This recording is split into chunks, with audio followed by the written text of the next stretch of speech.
us wave to the Lord. Amen. Amen. Ihe gara gị nke ọma. Ihe gara gị nke ọma. Ihe gara gị nke ọma. Nwanne m gara gị nke ọma. Oh, ihe gara gị nke ọma. Ihe gara gị nke ọma. Ihe gara gị nke ọma. Nwanne m gara gị nke ọma. Oh, ihe gara gị nke ọma. Mmadụ niile, ihe gara gị nke ọma. Ihe gara gị nke ọma. Nwanne m gara gị nke ọma. Amen. Amen. Call to worship. Call to worship. Our call to worship will be taken from Psalm 95, from verse 6 to 7. And it reads, come, let us worship and bow down. Let us kneel before the Lord, our Maker, for he is our God. We are the people he watches over, the flock under his care. With this, I call to church to worship. Our affirmation of faith will be taken from Psalm 18, 1 and 2. It reads, I love you, Lord. You are my strength. The Lord is my rock, my fortress, and my Savior. My God is my rock, in whom I find protection. He is my shield, the power that saves me, and my place of safety. May God shield us and protect us through this time of crisis in the mighty name of Jesus. Amen. Amen. Amen.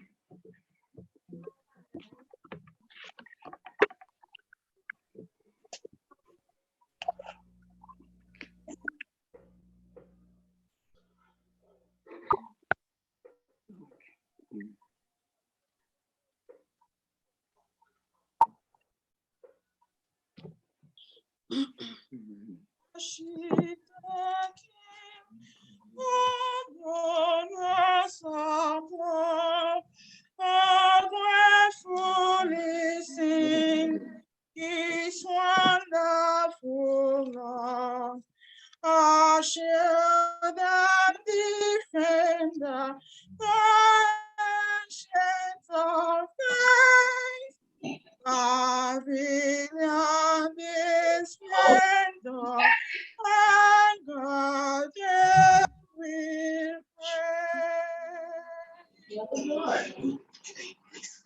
Oh, I like this one.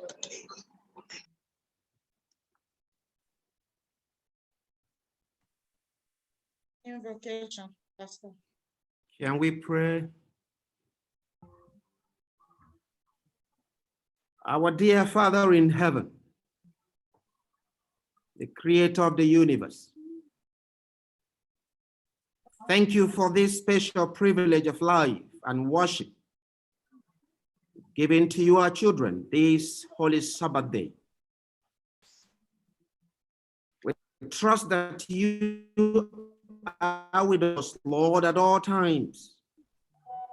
And we trust that you are aware of the challenges that your children are facing this time in history. Father, wherever we are and where we are seated this morning worshiping you, Lord, we know that you are there with your children. Dear Father, as we worship you this moment, we pray that you reach your children with your word to encourage us, to bless us, to console us, and to empower us. Thank you, dear Lord, for hearing our prayers, for we pray in Christ Jesus' name. Amen. Amen. Our opening hymn is taken from message 523. My faith has found a resting place, not in a man-made creed. I trust the ever-living one that he for me will plead. I need no other evidence. I need no other plea. It is enough that Jesus died and rose again for me. Enough for me that Jesus saves. This ends my fear and doubt. A sinful soul, I come to him. He will not cast me out. I need no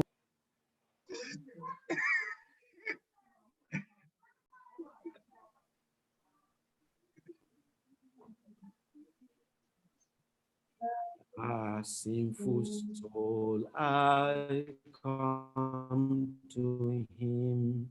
He will not cast me out.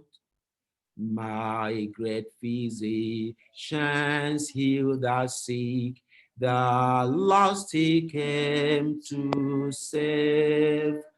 For me his precious blood is shed, for me his life he gave. I need no other evidence, I need no other plea. It is enough that Jesus died and rose again for me. Amen.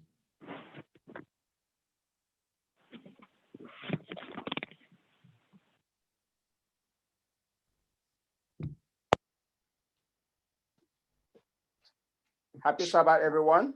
Happy Sabbath. This is time for scripture reading. Our scripture reading today will be taken from the book of the Hebrews, chapter 11, verse 6.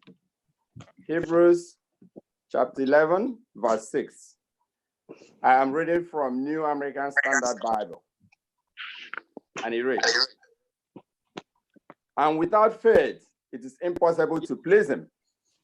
For he who comes to God must believe that he is, and that he is a rewarder of those who seek him." Amen?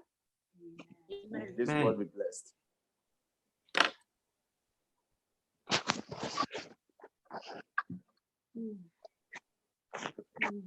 Come ye consolate,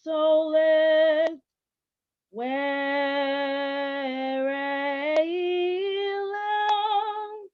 languish, come to the mercy seat fervently.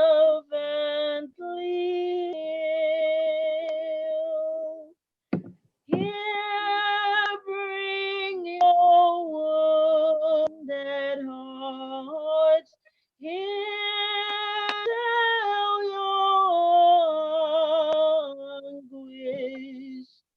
Earth has no sorrow that heaven cannot heal. Amen.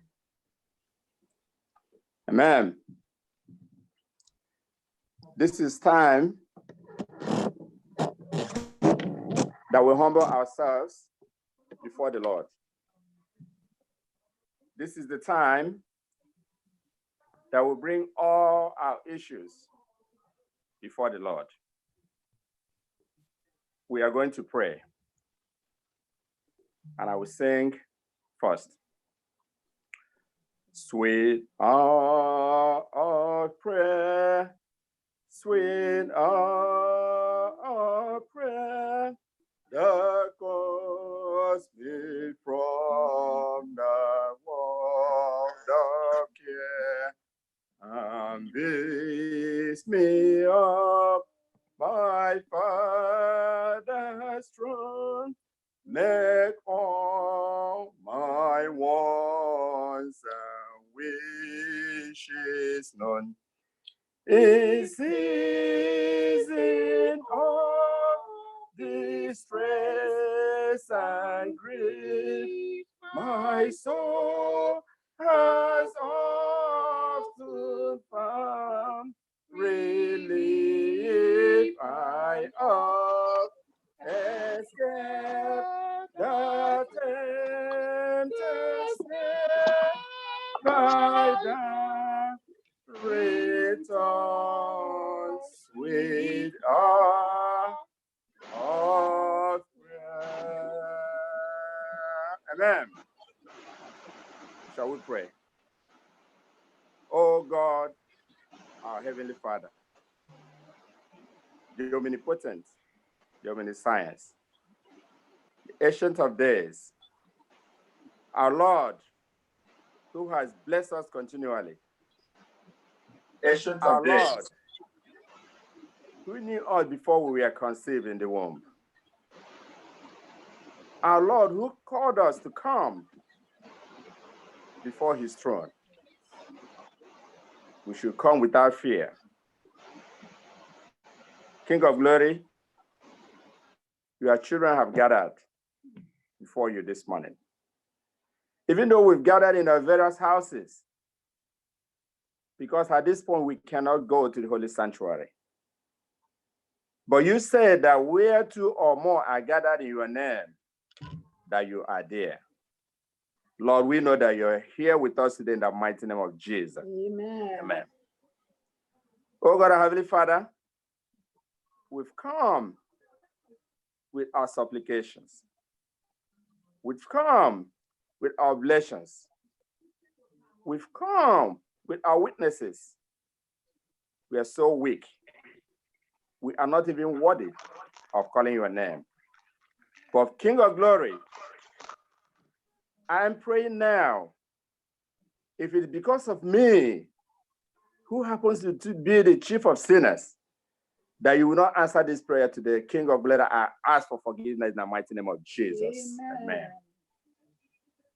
Lord, we've come with so many problems that we cannot even solve. Look at where we are today, in the middle of pandemic, that we don't even know how to go about it. That everywhere, the whole world is in panic. The whole world is calling on your name at this time. Even those that have never called on you before, they are calling on your name. Because we have no other place to go.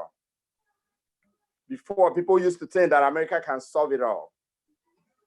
Lord, they have seen that you are the authoritative God. May your name be continually be praised in the mighty name of Jesus. Amen. Oh Lord, our God, we've seen so many issues with us, especially in our church families. Recently, we've lost 3 of our members that we are almost speechless, that we don't even know what to do. But because that we have you, because that you came in this world and went through all this and died and was able to resurrect, this is why we have hope for tomorrow. We want to remember these families. We want to ask that you strengthen these families. Going from the one we lost,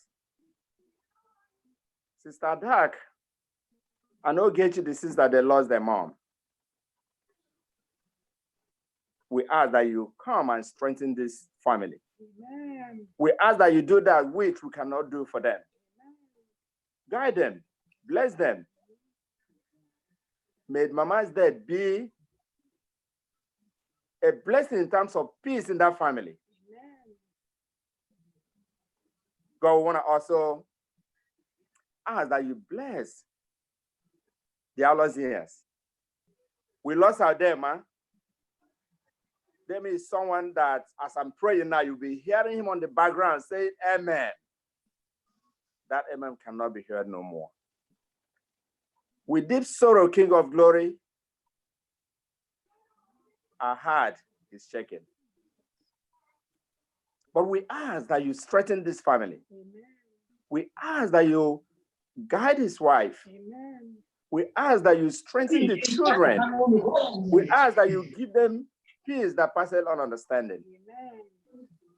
We ask that you guide them as they go through this process, because it is a difficult time in their family, especially during this time of the pandemic, that the family has to run around so fast to bury their dead, because if they don't do so, the city will take over. Almighty Jehovah, we ask that you lead out in this process.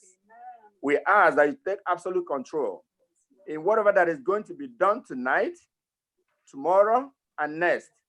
May you take absolute control in the mighty name of Jesus. Amen. Amen. Oh Lord of God, we have come to the youngest of all. We have come to Ndubisi Nwago, who just passed away a few days ago, King of Glory. This young man left his young wife, who hasn't even stayed that long in this country, left 3 children who might not even know who their father is. Oh Lord, when shall all this end? But you told us that we should not fear, no matter what is happening, because you've given us the spirit of love, power, and sound judgment. That we should hold on to you, that anchor that can never be shaken. And we ask that you come and help this young lady with the children. Amen. We cannot go to visit her in her house because of the pandemic, because of the social distancing. No one visits each other. Can you imagine your own person is dying and there's no one around you? You cannot help the family, you cannot console the family. You can only do it from afar.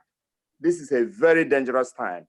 King of Glory, we ask that you make this time very short, because the people are suffering. People are really suffering and don't know where to go. But Lord, we thank you also that we're able to find you. That you called us, that we should come to you, we should seek you, that we will find you. That we should come and knock on your door, that you open for us. May you open for that door today in the mighty name of Jesus. Amen. May we be able to find you wherever you are today in the mighty name of Jesus. Amen. As we are struggling, trying to organize what we need to do for this our brother, may you guide each and every one of us. Amen. May you lead out in this process. Amen. Bless the wife and the children. Amen. Bless the sister Ogwani Eva, who is also struggling to see how she can find meaning in this.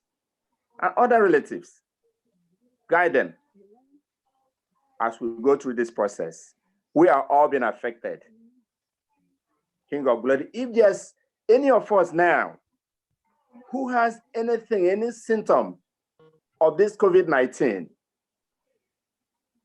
King of Glory, we ask that you come and clean that person. Amen. We ask that you come and let that sickness subside in the mighty name of Jesus. Amen. We ask that you come and guide each and every one of us and protect us.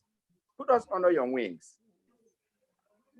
Cover us with your mighty blood, especially the frontline workers, the essential workers. And many of our people are these essential workers that we're talking about. So every day we are faced with this difficulty, with this pandemic, with this disease.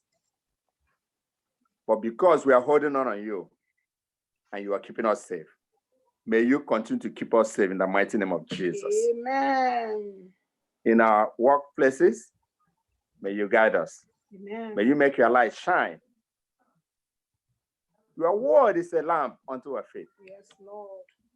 Your word is also a light unto our path. Amen. May that light continue to shine in all of us, so that we'll continue to believe that you are the God, Yes, Lord. the God that created the heaven and the earth, Amen.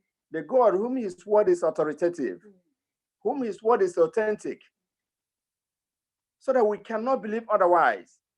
When people come and tell us that we are from earth, we're from evolution, will come and tell us something different. Whom his word is authentic. May you give us your Holy Spirit Amen. that will guide us to be able to discern what is right and what is wrong. Yes. King of glory, we have the young among us. Most of our young ones are at home, trying to study through online. They are not able to go to school anymore, but they are studying from home. We ask that you guide each and every one of them. Amen. We ask that you protect them from this pandemic. Amen. We ask that you be that God who has always been there from the get-go. King of glory, we also have the elderly ones among us. We know this disease did not have mercy from the beginning among this group. Continue to strengthen them, Lord. Amen. Continue to bless them, Lord. Amen. Continue to keep away the winds of destruction in their lives, so that all of us will be able to go through this process. And in the end, we'll be able to come back and say, thank God for saving our lives. Almighty Jehovah, at this time, we have your son before you. We have Pastor Kingsley Anonaba. Our pastor is going to break the bread of life for us today. King of glory, I ask at this time that you come and touch his lips, Amen. so that he can speak to your people, so that whatever he's going to say will be from you. Amen. It will not of his own making. That whatever you want him to say today to your children, that's what he's going to do. Amen. May you bless him. Amen. May you bless his ministry. May you bless his family as he continues to forward your word. Yes. King of glory, there's nothing that we can say here today you don't know. As Christians, you call us to continue to pray, continue to fast continually. That's the only way we can survive all this dangerous time. We ask that you continue to lead our various families, Amen. that you continue to bless us, continue to make us stay strong in you. Amen. Because you said that when things happen around us, that brings us much closer to you. May this pandemic bring us much more closer to you, King of glory. Amen. May you continue to allow us to use other means, the technology that we have, to worship you. Bless us mightily, King of glory. Guide us in everything that we do. Bless us, especially our pastor. I want to have a special prayer for our pastor. Pastor Kezien, this man has done so well. This man have tried much to strengthen the church family. He is struggling every day. When I asked him, Pastor, what can we do for you? He said, just pray for me. Lord, I cannot do anything for him. You can help him. Yes. You can guide him. Yes, Lord. You can protect him. Yes, You Lord. can give him more knowledge and experience, so that he will lead your church, Yes. so that he will lead us to eternity. Amen. Mighty Jehovah, there's nothing we are saying today that you don't know. You are a God that knows tomorrow. You are a God that knows what we are going to say in the next minute. You are a God that knows what we have tomorrow, but we don't know. As we speak, you know everything. Amen. Everything we've asked today, you know it. Our prayer today is that you will help us, you will guide us, and you will let all these things be accomplished. Amen. As your children continue to go through this pandemic, protect us. Amen. Bless us. Amen. As we continue also to wait for your second coming, may we be Paul of those days, who said, I fought a good fight. I completed the race, and I kept the faith. May this be our hope. May this be our prayer. In the mighty name of Jesus, we ask. The saints of God say, Amen. Amen.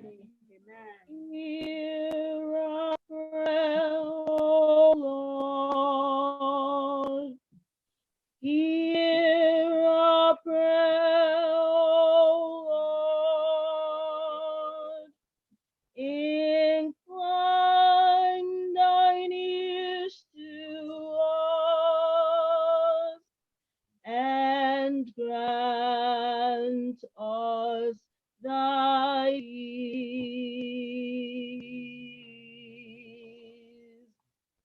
Amen.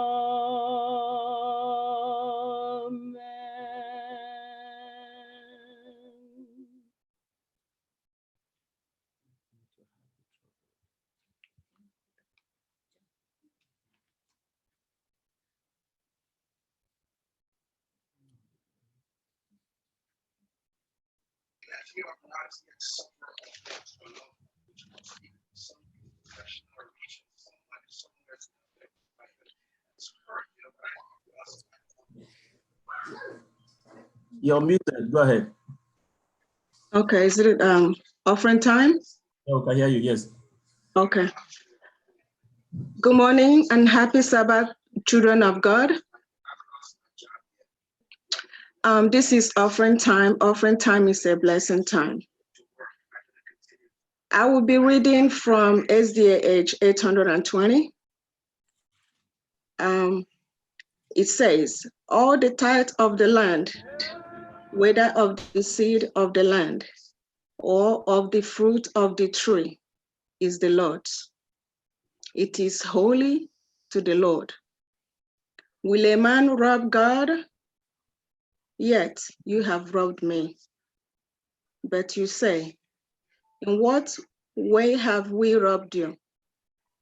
In tithe and offerings. You are cursed with a curse, for you have robbed me, even this whole nation. Bring all the tithes into the storehouse, that there may be food in my house. And prove me now in this, says the Lord of hosts, if I will not open for you the windows of heaven and pour out for you such blessing that there will not be room enough to receive it. And I will rebuke the devourer for your sakes, for that he will not destroy the fruit of your ground, nor shall the wine fail to bear fruit for you in the field. And all nations will call you blessed, for you will be a delightful land, says the Lord of hosts. Amen. We are being reminded to give our tithe and offerings. We have our website that you can give your tithe and offering through that website, which is firstigbosdachurch.org. Also today we have a Thanksgiving from one of our members. They are thanking God for helping their son to pass his bar exam. What do we say to that? We say, may God receive all the glory in Jesus' name. Amen.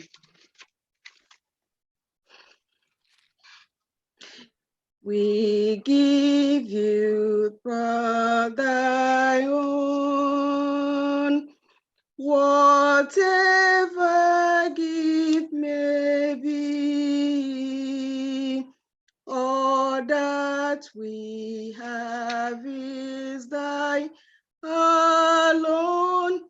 Our trust, O Lord, from thee. Amen. Let's pray. Dear heavenly and precious God, Lord, we thank you for your Holy Sabbath today. We thank you because you sustain our life for us to be able to see the light of this day. Father, Lord, many people went to bed last night. Some did not see the light of this day, not that because that we are better than them, but it's just because of your mercy, Father. We say receive all the glory in the mighty name of Jesus.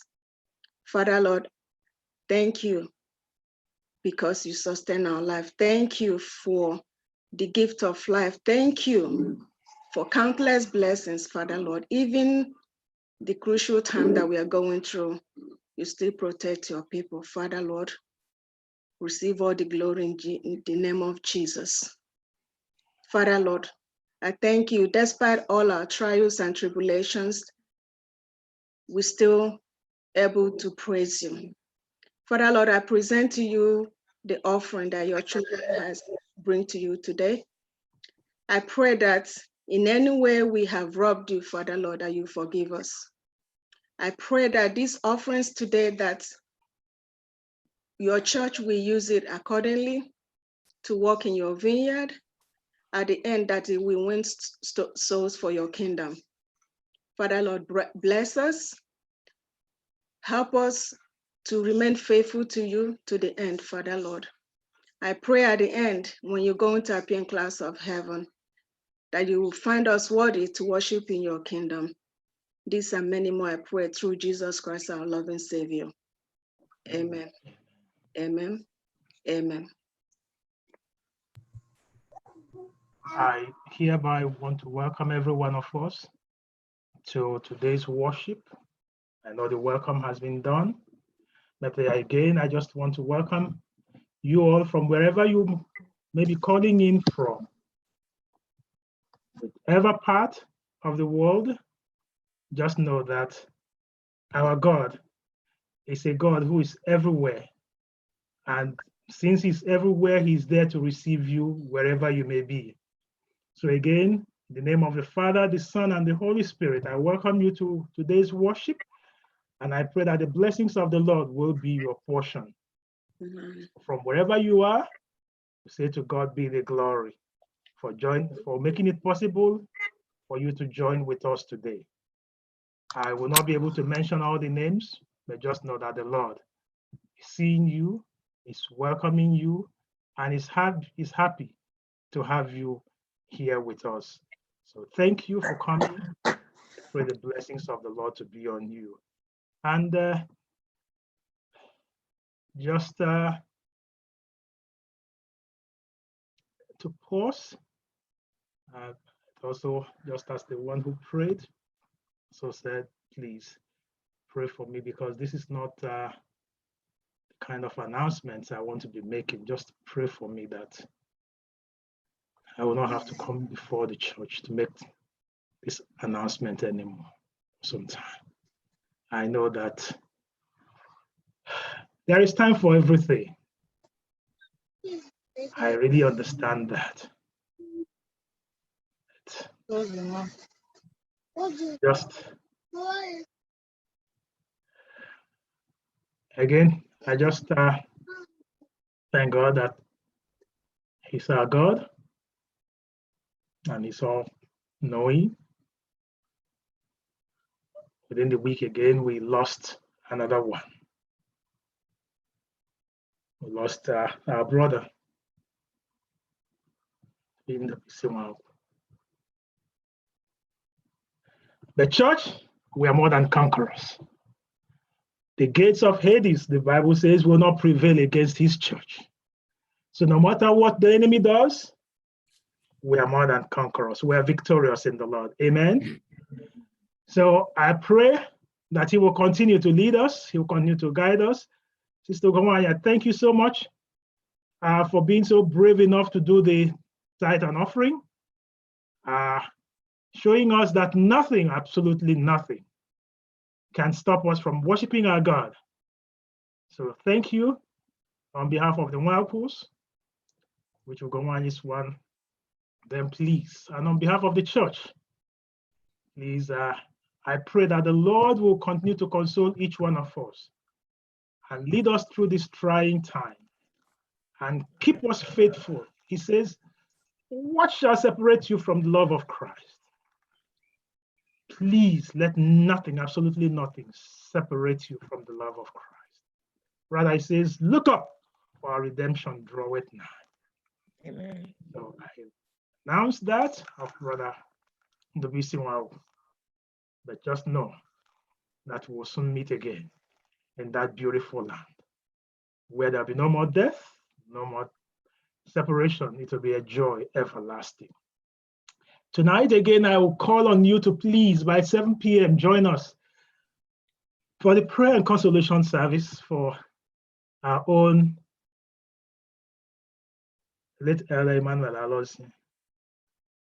Dema. Yes. So we'll have the prayer consolation service tonight on Zoom. So let's all join together again to just lift one another up on this journey, holding on to one another. Akawanna, jidakawanna, kainlawa, lobodoma, kainjidakawanna, and press on. So 7 p.m. tonight. You might ask me, what is the detail for that of NWC? We are yet to, once this thing unfold, I will also call the church to it. Just continue to pray for that. Once we have all the information, we will also present that. So I thank every one of you for joining us.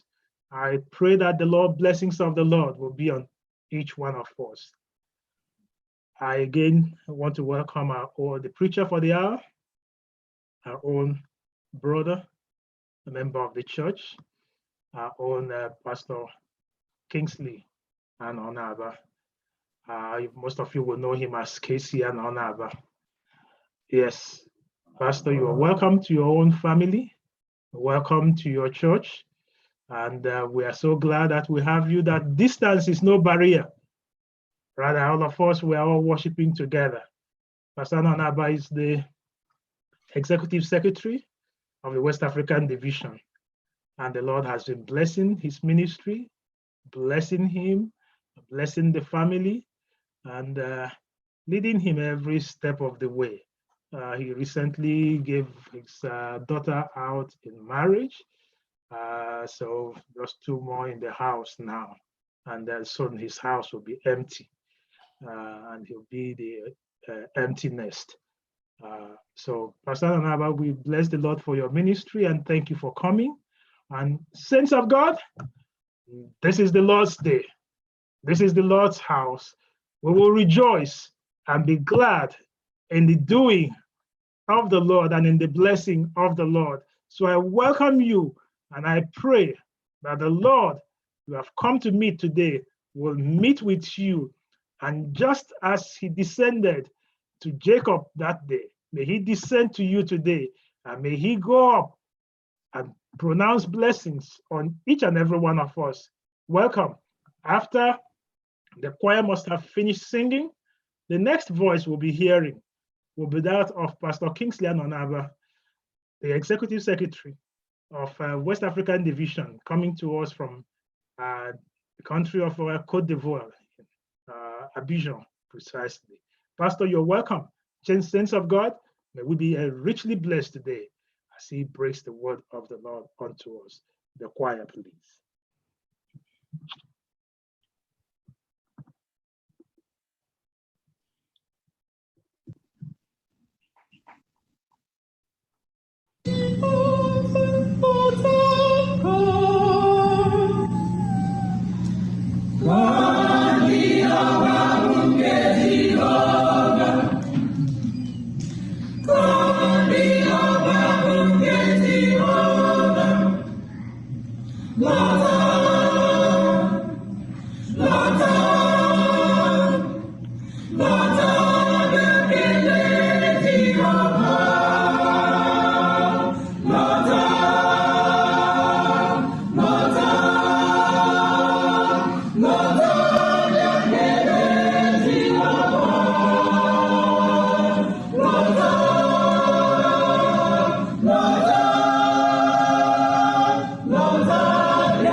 For the choir, or do I begin the message?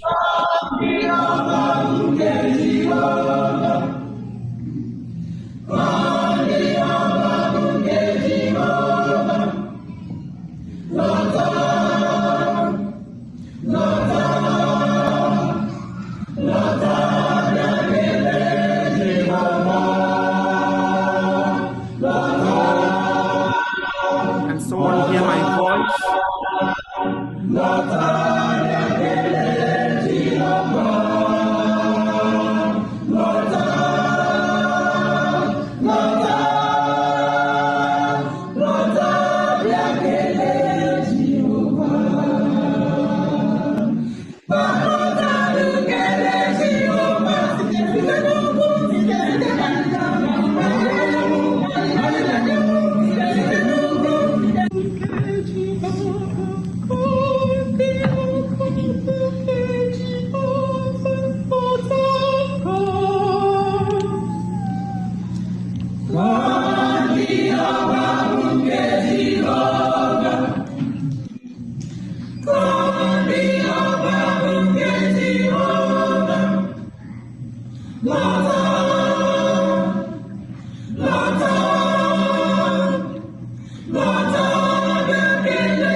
Go ahead, Pastor.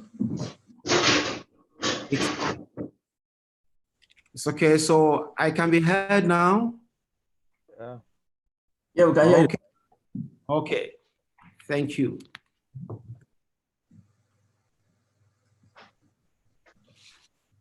I want to greet everybody who is ready to worship with me right now and to share the word of God together in the name of our Lord Jesus Christ. I would say good morning, good afternoon, and good evening, depending on where you are located on the face of the globe. And I want to welcome everyone to today's worship from our conveniences. I pray that the Spirit of God will abide with us and feed us with his words. I also want to thank Pastor Erondo and the church leadership for giving me this privilege to share the word of God with my brothers and sisters. I count it as an honor that we can have this moment of worship together today. I want to once again remind everyone that is hearing me now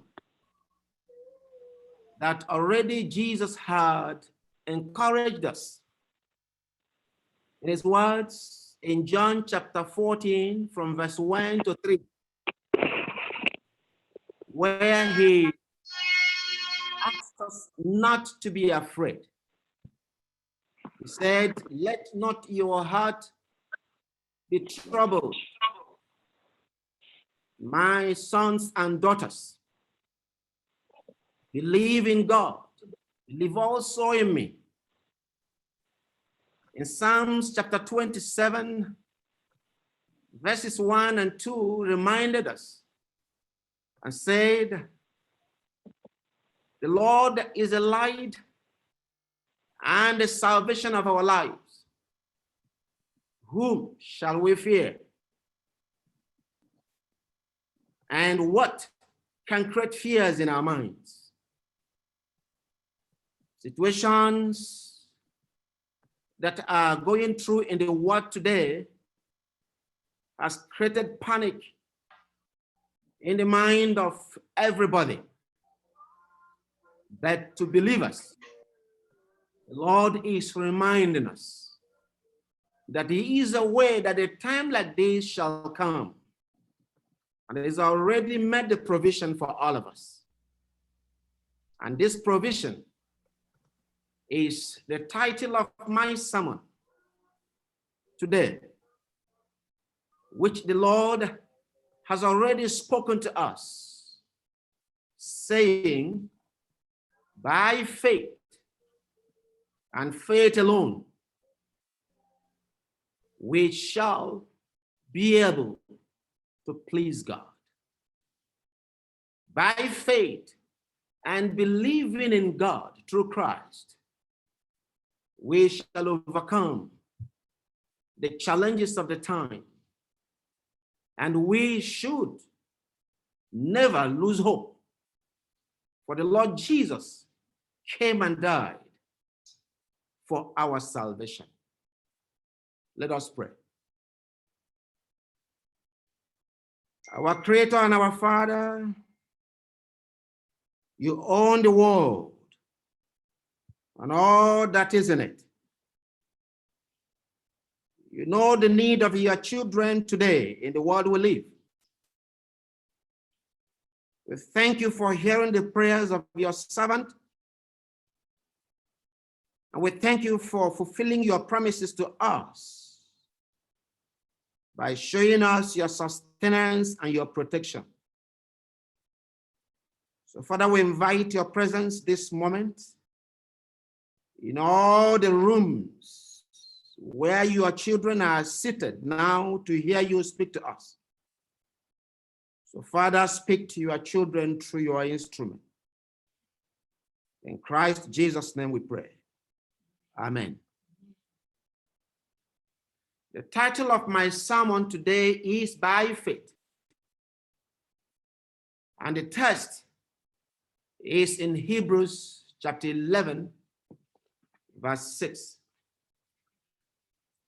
I would like us to pick our Bibles, if you are with us there, or pick your phone and open to your Bible app and turn to the book of Hebrews chapter 11, and we'll repeat verse 6 where we read for our text.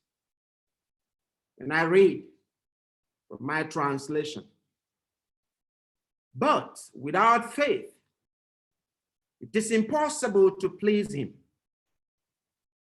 For he that cometh to God must believe that he is, and that he is a rewarder of them that diligently seek him. In verse 1 of the same chapter, the Bible tries to define faith to us. And the Bible says, to every one of us who believes in God as a creator and is a sustainer of our lives, that faith is the substance of things hoped for and the evidence of things not yet seen. When I turn to the Webster New World Dictionary, it uses some synonymous words such as confidence, belief, to be convinced of, reliance, or complete trust to explain the word faith. Whereas the Greek word often used in the New Testament for faith, for those of us who are Bible students, we will remember that the word is pistis, which the Strong's Biblical Dictionary defines as using the following words: persuasion, giving credence to someone and being morally convinced of a religious truth. So faith, as in Hebrews 11, is trying to draw our attention, the attention of every believer,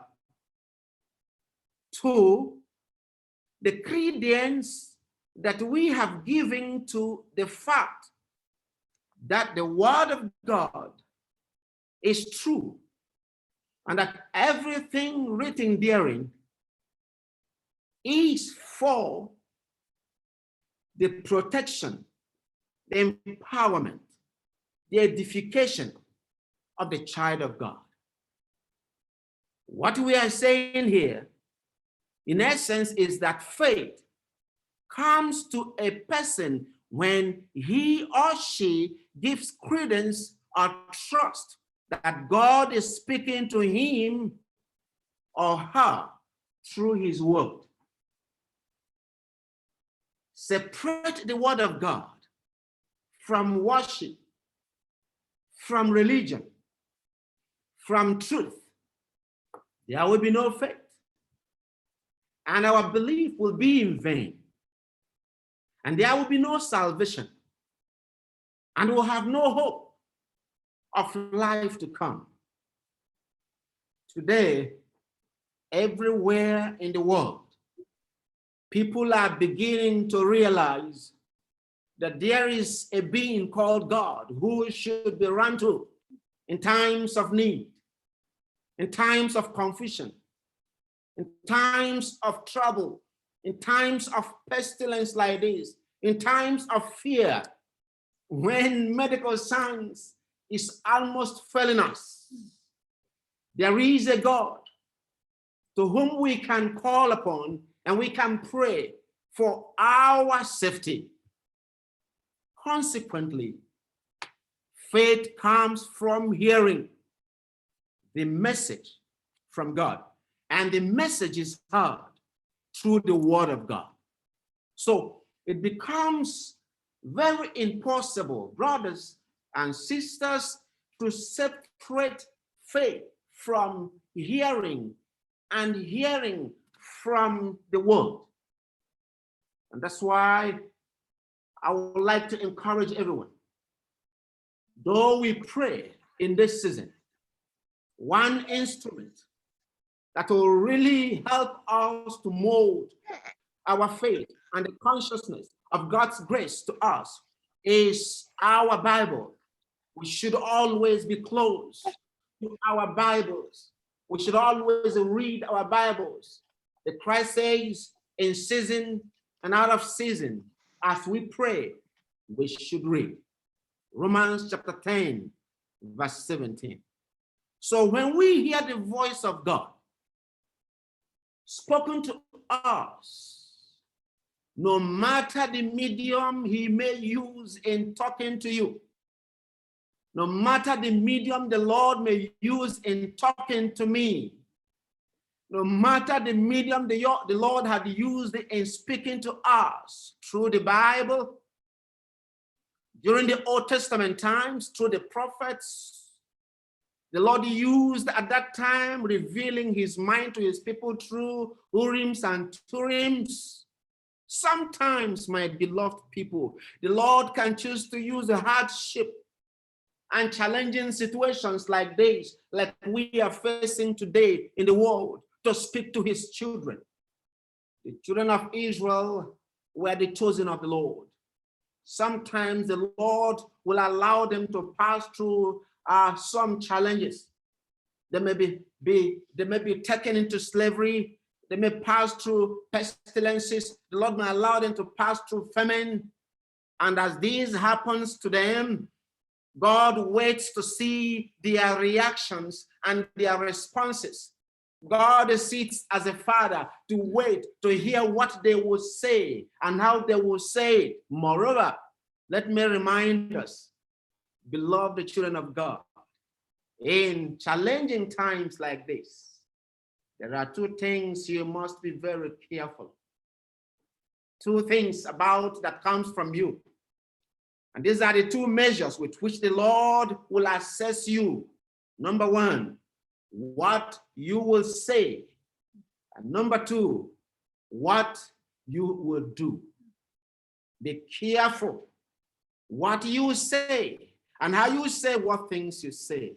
And be careful what you do and how you do it, because the Lord who saw the beginning of the challenge of every group of God's people or every child of God is the same God who will see the end of that challenge. The Lord may choose to speak to us through the Holy Spirit, etc. and etc.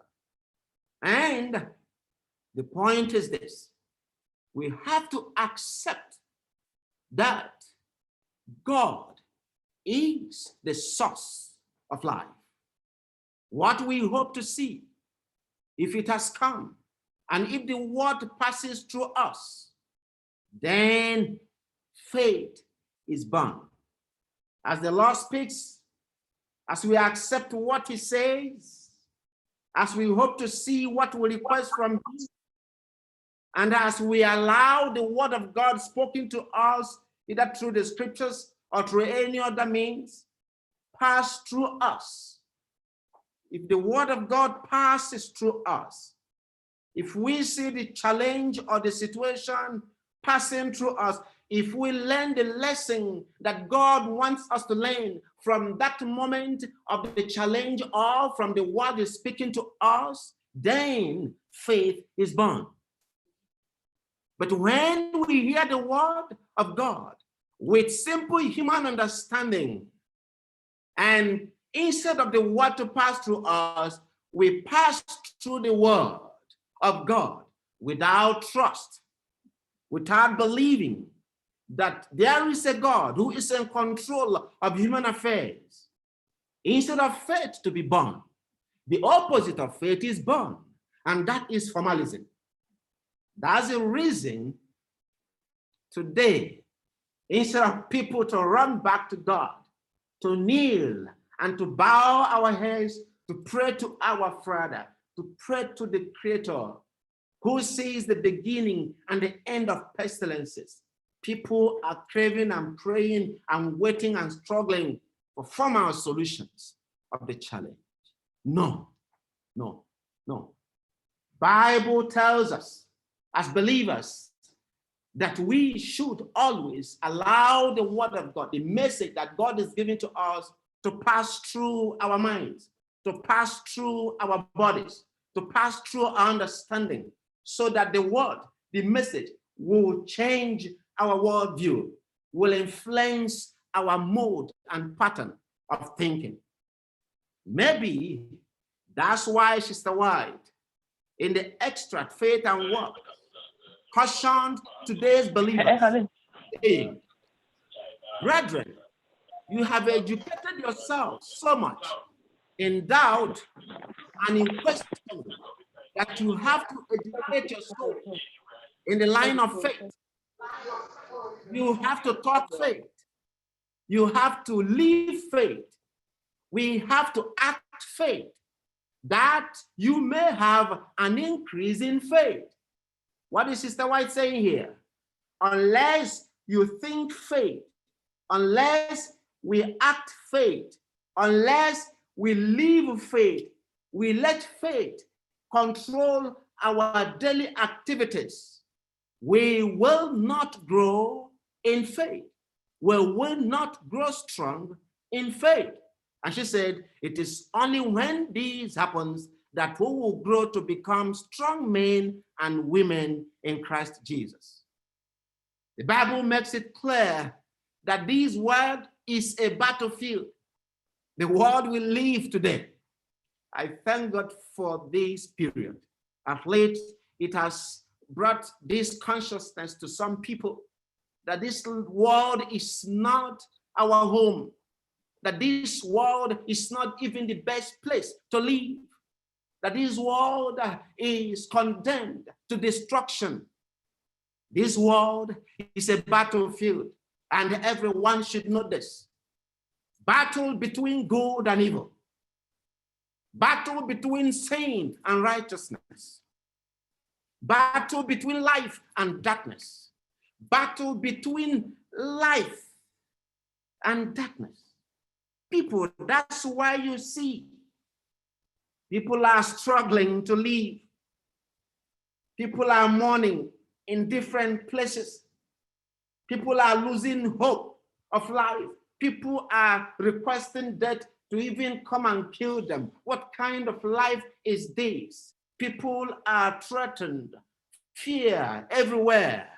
The Bible has already warned us that we should not for any reason think that this place is the best place for God's children to stay. However, we must be here to prepare ourselves for a better place, for the home that the Lord Jesus told us in John chapter 14, 1-3, that we should not worry. We should not let our minds be troubled if we remember that this world is not our home and that we have a better home that Lord Jesus has gone to prepare for us.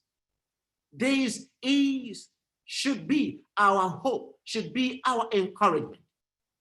And in this battle, what do we need to do? Today, in the terminologies or the terms that COVID-19 has brought to our society, one of these terms that I love so much is the PPEs. Those of you who are nurses, and those of you are doctors, and those of you who are exposed to this, knows what PPEs is. PPE is the personal protective equipment. And in battles, in war fields, PPEs, personal protective equipment, are very important and useful if one must survive the war. I want us to turn our Bibles to Ephesians chapter 6. We're going to read from verse 13 to 19. Yeah, from verse 13 to 16, sorry. Ephesians chapter 6. If somebody has it, I will prefer that somebody read for me. Ephesians chapter 6, from verse 13 to 16. If you're there, please, you read. Therefore, take up the whole armor of God, that you may be able to withstand in the evil day, and having done all to stand. Stand therefore, having girded your waist with truth, having put on the breastplate of righteousness, and having shod your feet with the preparation of the gospel of peace. Above all, taking the shield of faith, with Go which ahead. Go you ahead. will be able to quench all the fiery darts of the wicked one. This And is take the the instrument. helmet of salvation and the sword of the Spirit, which is the word of God. Amen. Thank you, my dear sister. Thank you, my dear sister. I want us to pay particular attention to verse 16. Verse 16 says, like my dear sister has read it, it says, above all, above everything, above every other personal protective equipment, above the vaccines that are being in process that will take 12 months or whatever, above every fear, the Bible says, Apostle Paul has this to tell us here. He says, taking the shield of faith, wherewith you shall be able to quench all the fiery darts of the wicked. And you know, in battlefield, shield is very important. It is a shield that the soldier uses to quench the bullet that has been fired to him or her. Shield is very important. With shield, you can defend yourself from machete cuts. Shield is in every battle or in warfare. One thing that one must be so much in need of is the shield. You know, from the part of the world where I come from, there is this language that some of our boys use.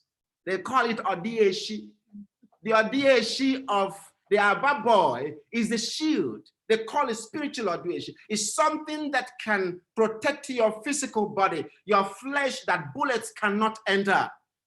And when you watch some of these young men, and they take pride in that, they make sure of it. When they are being shot, they tell you Odieshi, they will just be doing like this. That is their power. That is their courage. That's what empowers them to move into deeper and deeper in crime, because Odieshi, as long as they have the shield, brothers and sisters, this is where the point is. This is why faith is very important. This is why the Lord is calling our attention today to this shield, which many of us have neglected. Wherever you are hearing me this moment in the world, the Lord is calling our attention back to what we need most. This shield, which is faith. This shield which is neglected. This shield which the devil has thrown away from us. Apostle Paul says, above all, brethren, taking the shield of faith, wherewith. However, Ezekiel chapter 28, from verse 13 to 19, and Isaiah chapter 14, verses 12 through 14, tells us what caused the conflict. Why must we need the shield? Because there is a conflict. There is a battle going on. Pride and vanity. People asking, what caused this conflict? Pride and vanity. Lucifer, as we know the story, was a perfect being created by God. But at some point in time, jealousy began to emerge in his mind, and he wanted the position that belonged only to the Creator God. So sin emerged in the planet. But at the fullness of time, that is our joy. Christ came to seek and save the lost. At the fullness of time, from Galatians chapter 4, verse 4, the Bible tells us that our Redeemer came. He came and died. He came and was beaten, and the stripes that was beaten off became our healing strength. Since then, since the coming of the Lord Jesus Christ, since his birth, since his ministry, since his crucifixion and resurrection, and went back to heaven, dear brothers and sisters, every new day counts down to the end of life. Every new day, as we sleep through the night and wake up, we pray in the morning, is a countdown to something. If you don't have that in your mind, be reminded today. Every new day counts down to the end of life. counts down to the end of this universe, counts down to the end of beauty, counts down to the end of wealth, counts down to the end of position, counts down to the end of your pride. Every new day that comes up counts down to the end of something about a human being. That tells you and I, that reminds us that this world is not ours, that we have nothing here, but the kingdom, the world that the Lord Jesus has gone to prepare for us. Okay? My concern is that to me, I don't know of you, it seems that people's mind today are fully occupied by the desire of lust, wealth, and self. We have forgotten totally that we need the shield of faith always to wage the bullets of the forces of darkness. And we give little or no attention to the method of using the shield of faith, which is, and somebody asked me one day and said, Pastor, can you please let us know this shield that you're talking about, how can it be used?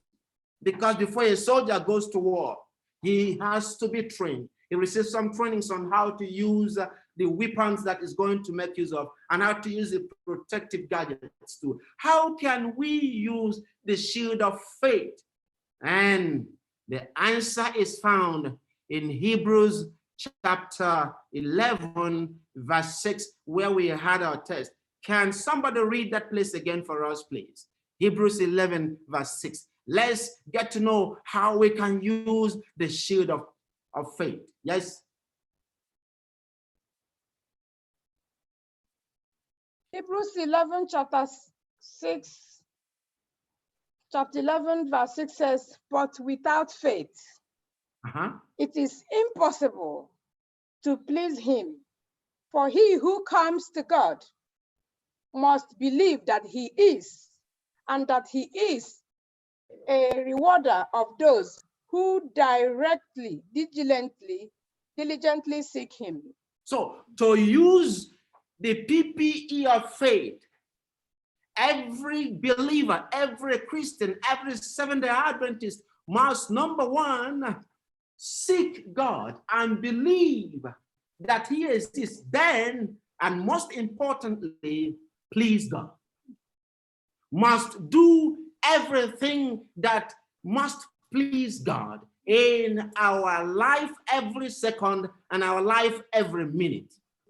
So the question is, how can man please God? People today are so worried that even the simple 10 commandments that God gave to us for our own good, for our own spiritual character, cannot be kept. The question is, how can man please God? My dear brothers and sisters, from my little research, many versions of the Bible use the word to please God in Hebrews 11.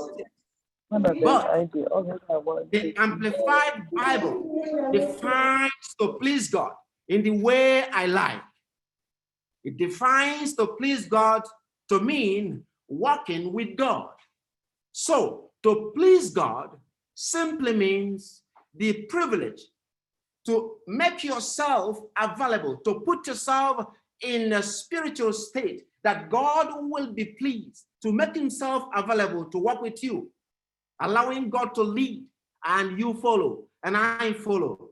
That means recognizing the presence of the commander of the Lord's army around us always.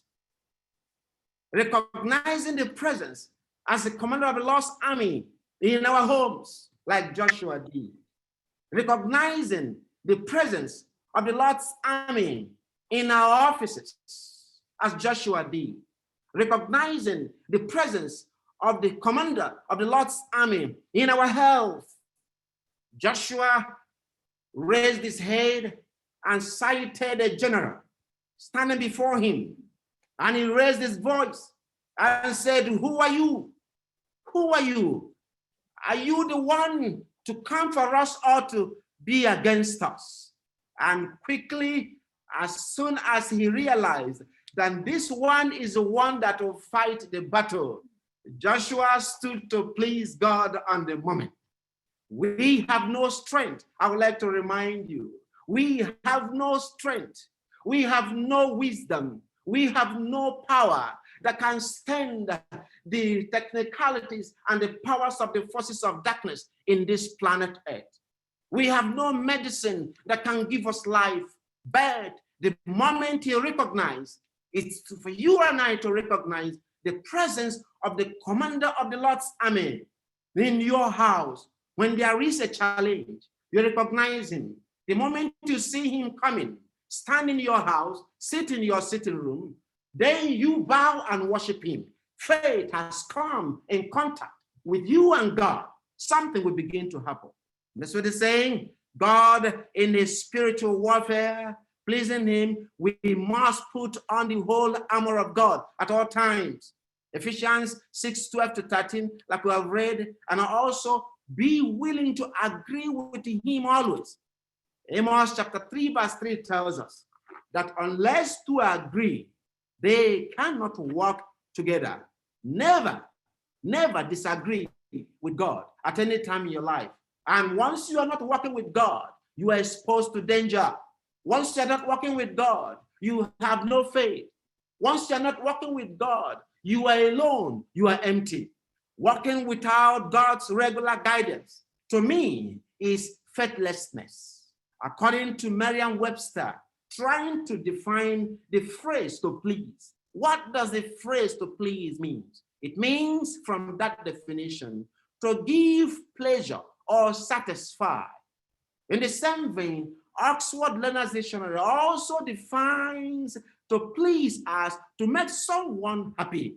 So, looking at man's spiritual struggles since Genesis chapter 6:5, when God withdrew his spirit from man, to Galatians chapter 4:4, when the fullness of time came, when the Son of Man came, man had desired to please God. So, pleasing God is a strong instrument to working with God. When you do not please God, you are separated from God. Remember the story about the prodigal son. When the prodigal son displeased the father, he quickly requested of all his own portion of the father's wealth, and he distanced himself. He left the household. He went on his own way. And the moment there was no that contact between the father and the son, then there couldn't be any fellowship. And so, since then, the poor man has been looking for a way to please God. That's why the prophets have come. That's why many times they use Urims and Turims. That's why there are so many sources. Man has been struggling to get back to God. Oh, poor man. Man looked like a child. You know, as parents, when your child offends you and the parents are angry at the child, you find out at that point of anger of the parents, the child seems empty. Watch your child. Anytime your child does something bad, and maybe you scolded the child or you are talking to the child seems empty. Look inwardly, see that the child will go to a spot in the house and stand or sit and or lie down on his bed. He seems empty. Something is missing. There's a gap. The child seems unprotected. He or she wishes for the love of the parents again. But watch, the moment the child is forgiven by the parents and the child is called back by the parents, said, oh, son or daughter, don't do this again. The child becomes happy. The child becomes re-strengthened again, and the child looks fulfilled. This is the condition of a faithless Christian who does not please God. When we do not please God, we look empty, we look rejected. We need to please God. We need to come back to God and then be able to walk with him. Brothers and sisters, without our faith in Christ, we offend God all the times. We lack hope, and we are not protected. But when you have faith in God through Christ, even death cannot take away the joy of eternal life that is attached to the fellowship with Christ at all times. Therefore, Pleasing God connotes doing what God likes. Let me repeat that. Pleasing God connotes doing what God likes. But the question is, what does God like? Can we, as mortal men and women, please God? Many people have different questions, different answers to this question. But my answer to this question, which I want to share with you today, is yes, we can please God. Someone say, no, man cannot please God. We are conceived in sin and born in sin. So no, otherwise at the fullness of time wouldn't have been. At the fullness of time means everything about the sinful conception of man and the birth of man in sin is over, because the Son of Man had come. He had died, he resurrected, went back to heaven. He had passed through the torture that sin would have cost us. For whosoever believes in him, John 3:16. I love that text. This is what encourages me as a child of God. This is what builds my hope as someone who is waiting for the second return of the Messiah. John 3:16. For God so loved the world that he gave his only begotten Son, that whosoever, white or black, Igbo or Yoruba, Hausa or Efi, Ibibio, wherever you come from, the Lord says, whosoever that believes, that walks with God, that pleases God, that has his faith, shall be saved. It will be good for me to let you know that this faith we are talking about here has 3 important ingredients. Yeah, forgive me to use that word, ingredient. Yes, I just want you to feel what I mean by that. Faith that pleases God has 3 ingredients, very wonderful ingredients that makes it sweet, that makes it enjoyable, that makes it that when you are having this faith that pleases God, you feel happy, you feel fulfilled. What are these 3 ingredients? Number 1, believe that God exists and that he is in control of human affairs. Number 2, trust in his words always and claim the Bible promises. John chapter 8 verse 32. Bible tells us how Jesus himself made this statement. It says, it is only those who remain in the word of God that he sees as his disciples. So claiming Bible promises, believing in the word of God, not just by ordinary believing, not just by academic reading or studying. We have to claim these promises and we have to remain in it. When we do this, we are putting together the ingredients that can make your faith strong.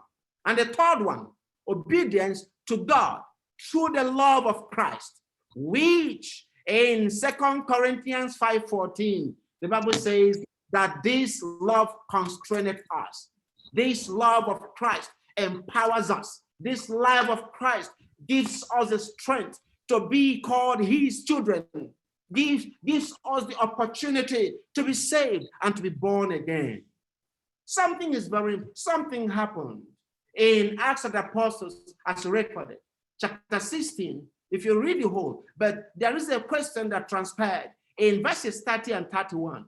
The prison keeper asked Paul and Silas this question: what can I do to be saved? I don't know if somebody can pick that text for me quickly, and let's just go through it. Acts of the Apostles, chapter 16, verses 30 and 31. If you can get it for me, read for the church.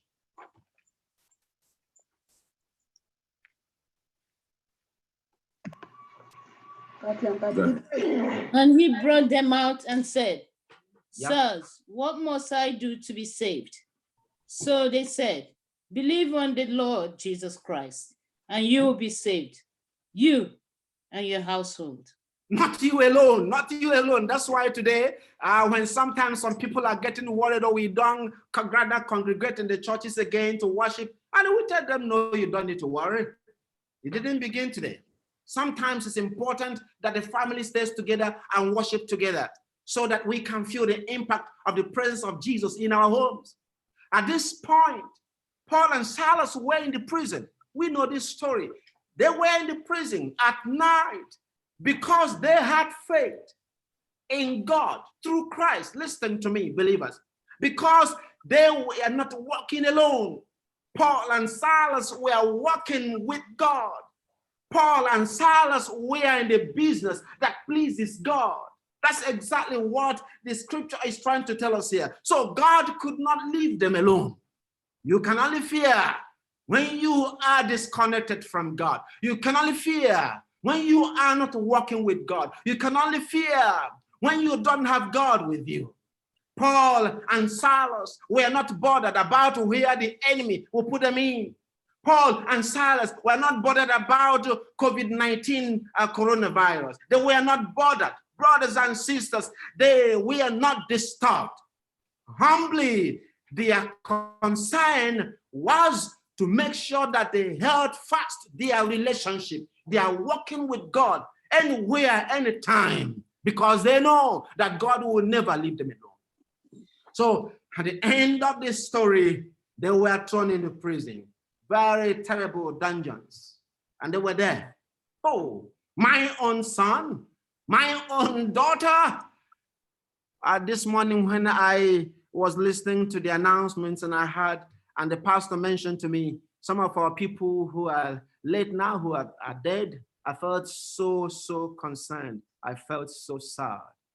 Well, that is the way the Lord allowed it. We can't say we can't do anything. But to you, the living, when we are attached to God through faith in Christ Jesus, when we walk with him, don't forget this phrase, walking with God is important. When you walk with God, it doesn't matter where you walk into. Once you are pleasing God, it doesn't matter the environment you find yourself.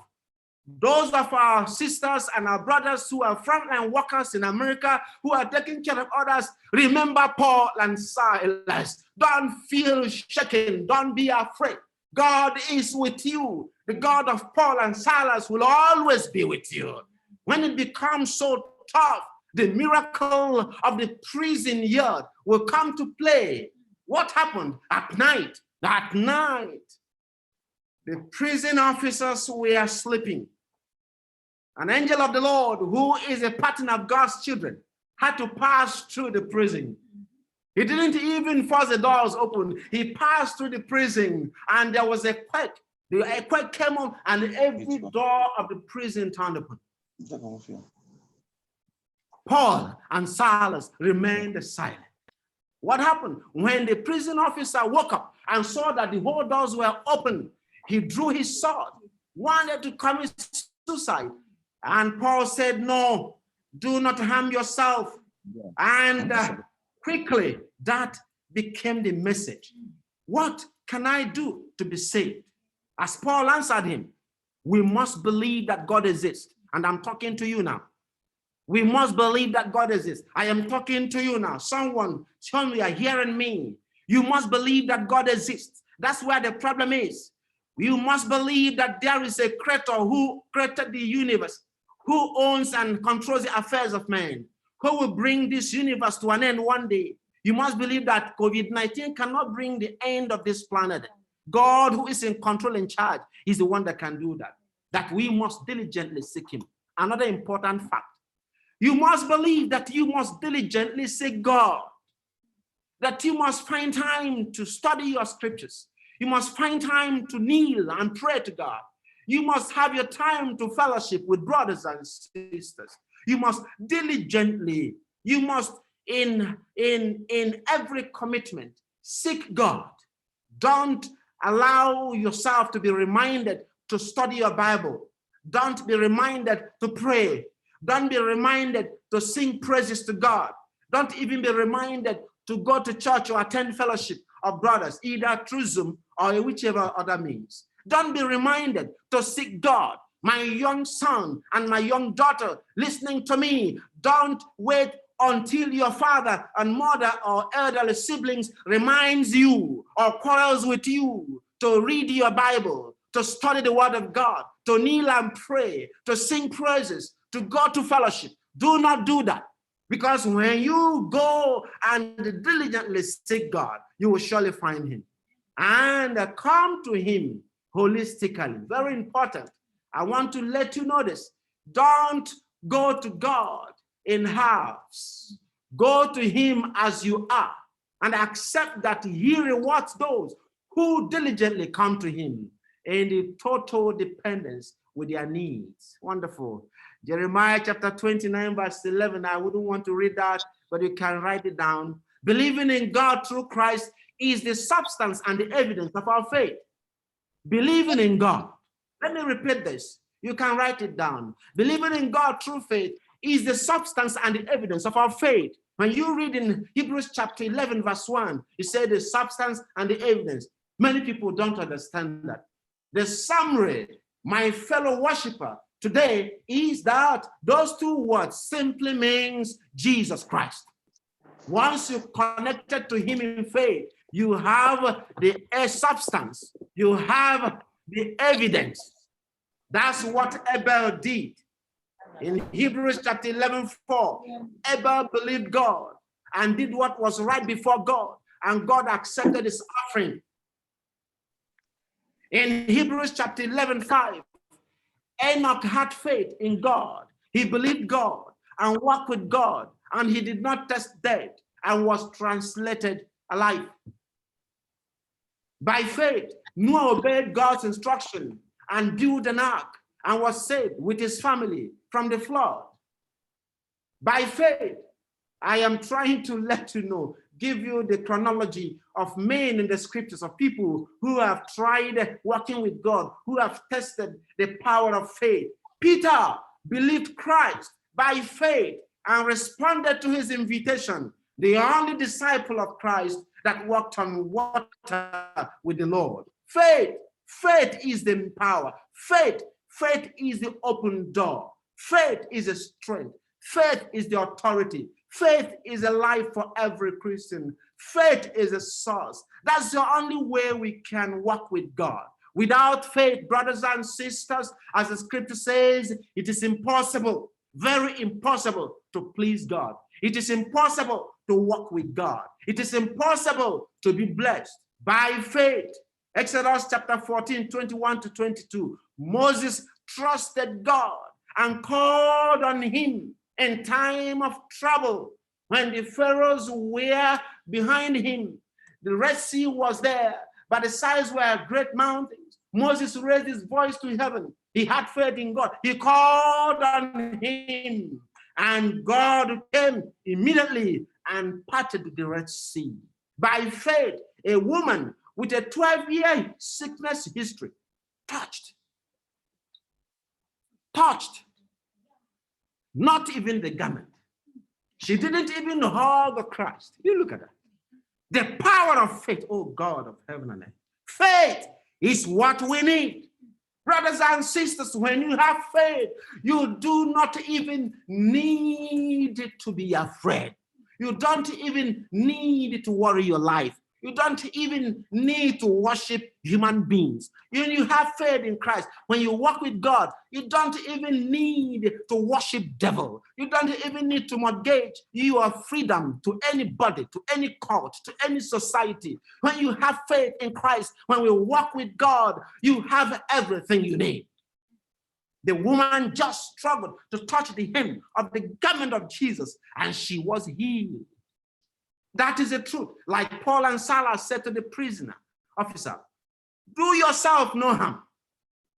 So I say to you, my brother and my sisters, the Wobilos, the Alosians, and the Wobos. So I say to you today, you has lost your job as a result of this situation. So I say to you today, you who is having feelings of the symptoms of what may look like or seem to be corona. So I say to you today, if you're listening to me in this word of God that it comes, please, in the face of the storms of life, rocking this wicked world today, in the face of the challenges you are having in your families, with your relatives, I don't know, your relatives may be against you, for no reason. You may be hated, you may be rejected. They may see you as useless. For so many years in the US, you have nothing to show. They would have written off you. Don't worry. In your finances, don't worry. In your relationship, don't worry. In your studies as a student, don't harm yourself. In your marriage, as a result of childlessness, the word of God tells you today, don't harm yourself or your health with any sickness. And in the name of that sickness, don't harm yourself. Do not lose hope. Do not curse God. Have faith in God through Christ, because he has come your way today. Your salvation will follow your belief. Your healing will soon become your testimony. You shall be born again in truth and in spirit. A new hope of life is about to dawn for you. A new strength of faith and a reassured grace of salvation shall become your inheritance very soon when this shakeup is over. Again, let me remind you the importance of Hebrews chapter 11, verse 6. The Bible says, but without faith, it is impossible to please God. For he that cometh unto him must believe that he is. Very important. We do not believe that God is today. We take God as just one big man somewhere in the galaxy. God is not a big man. God is the creator of the universe. Don't see him to be a human. God is greater than any human. God is greater than any wealth. God is greater than any power. God is greater than any position. God is greater than any ranking. He is the creator. He is a rewarder of them that diligently seek him in spirit and in truth. He doesn't consult before he blesses you. If you walk with him, God will not consult your brother. He will not consult your sister. He will not consult your boss. He will not consult your friend. He will not consult your wife. God will not consult your husband. He will not consult your children. If God wants to bless you, once you walk with him, that's all. Your insurance is secure. This is God. Christ is the way that leads to God. But faith is a strength that sustains men as we seek him. As we seek God, we need faith to sustain us. That's why our own part of the work, which is obedience to the word of God, must complement our faith. Then we can quickly pick our miracles. Quickly, brother, I'm rounding up. Let me show you this. Just two important things that we need to do to be able to pick our miracles. Number one, we must be ready to show the substance of our faith. The substance of our faith. Remember, Hebrews 11:1 says, faith is the substance of things hoped for, and the evidence of things not seen. So what is the substance here? In my words, I see substance as our ability to design our need, to design it, to put color and shape to what we want. Showing substance simply means being able to show facts about what you need. If your child comes to you and says, Dad or Mom, I'm hungry. Dad or Mom, I'm hungry. Dad or Mom, I'm hungry. You'll be looking at the child. You say, yes, you're hungry. What next? What do you want? But if the child says, Dad or Mom, I want to drink tea, I want to eat bread, the child is specific. The child has designed what he wants at that moment. He has designed his menu. The child, by mentioning bread, is giving the parents the fact of what he wants to eat. Then the father or the mother will say, go to the fridge, go there and there, pick bread. That is substance. When you can design the fact of what you need, you are telling God, this is what I want. If you want a child, don't pray, God, give me a child. No, you won't get it. You won't get it, brother. You won't get it. If you want a child, tell God, God, I want a male child. I want a female child. God, I want a child who will be your servant. Be specific. Christ will always ask before he blesses you, what do you want me to do for you? Go to Mark 10:51, you will see. That's where God wants you to design your need. Also, you have to show the evidence of your faith. And what does this mean? I see this as being able to have the assurance of receipt of what you need, to be able to present the outline, the sample of God's power in providence. What does that mean? Jesus will always ask, do you believe I can do this for you? Matthew chapter 9, verse 28. Do you believe I can do this for you? If you read an NIV version, that's why you get it this way. Do you believe? Christ is trying to let you tell him why you will come to him. Christ is expecting you to tell him that you've heard the stories of those he healed in the past. Christ is expecting you to tell him in history, I have heard that at the time you parted the Red Sea. Christ wants you to let him know the assurance of his power of providence. And that is when you show the evidence. If you don't have assurances, if you don't have reasons, if you don't have existing reasons why you think God can heal you. Yes, he healed the paralytic. Yes, he turned open the blind Bartimaeus. Yes, he healed the woman with the issue of blood. Reasons, assurances. You are showing evidences. You have to pronounce it. It's only when God will come to you. However, in Luke 18:8, Jesus said, nevertheless, when the Son of Man cometh on this earth, shall he find faith? Why did he ask that question? When he knows that you, as a Seventh-day Adventist, you'll be there. Why did God ask that question? It's very simple. Why? Because people shall lose the attitude of faith in God.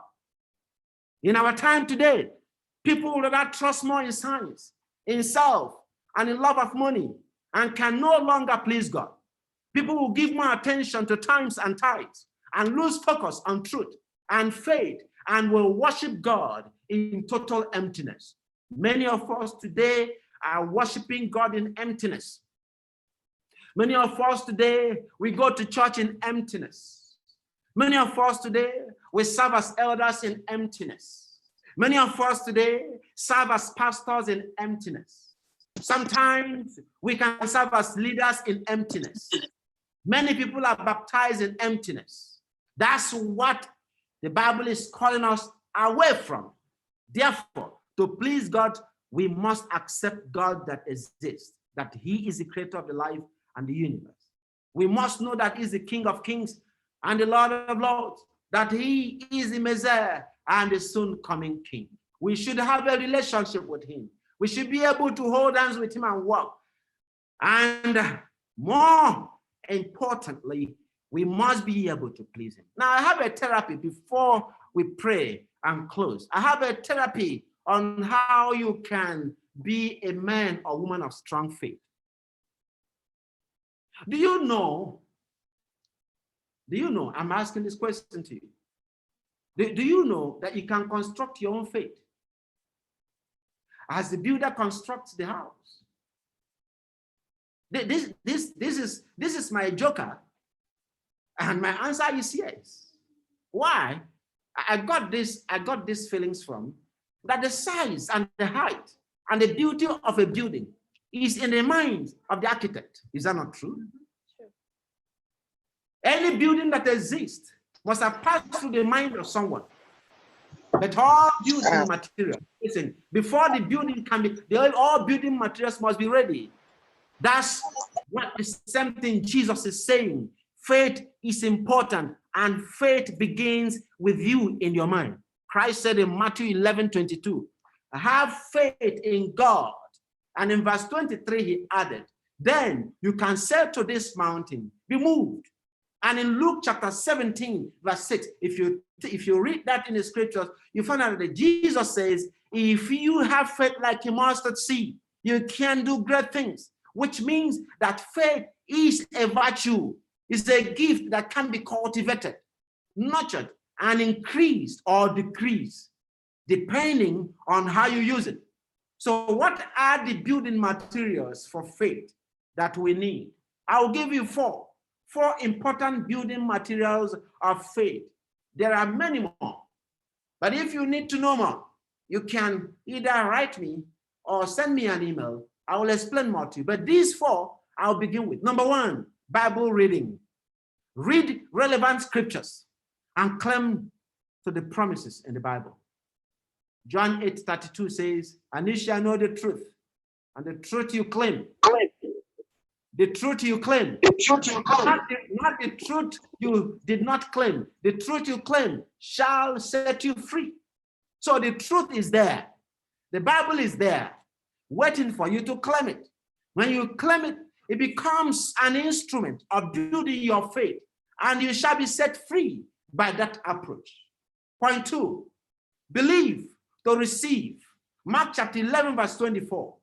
The Bible says, therefore I say unto you, what things soever you desire, not that the desire must originate from you. The desire must come from you. You don't put God to test. God is ready to stand by as the commander of the Lord's army to fight for you, but he must be present. Brothers and sisters, think what would have happened if the commander of the Lord's army appeared on that day on the battlefield and he didn't see Joshua. And Joshua didn't welcome him. What do you think would have happened? Listening to me, God is ready to bless you. God is ready to heal you. God is ready to create and open doors for you. God is ready to turn your story around. Only when you desire. And desiring here is not by lips. It's a desire with function. When you pray, when you believe that you receive what you desire, you shall have them. Point 3, speak to confess. Proverbs chapter 18, verse 21 says, death and life are in the power of the tongue, and they that love it shall eat the fruit thereof. Woo! It is what you say that you see.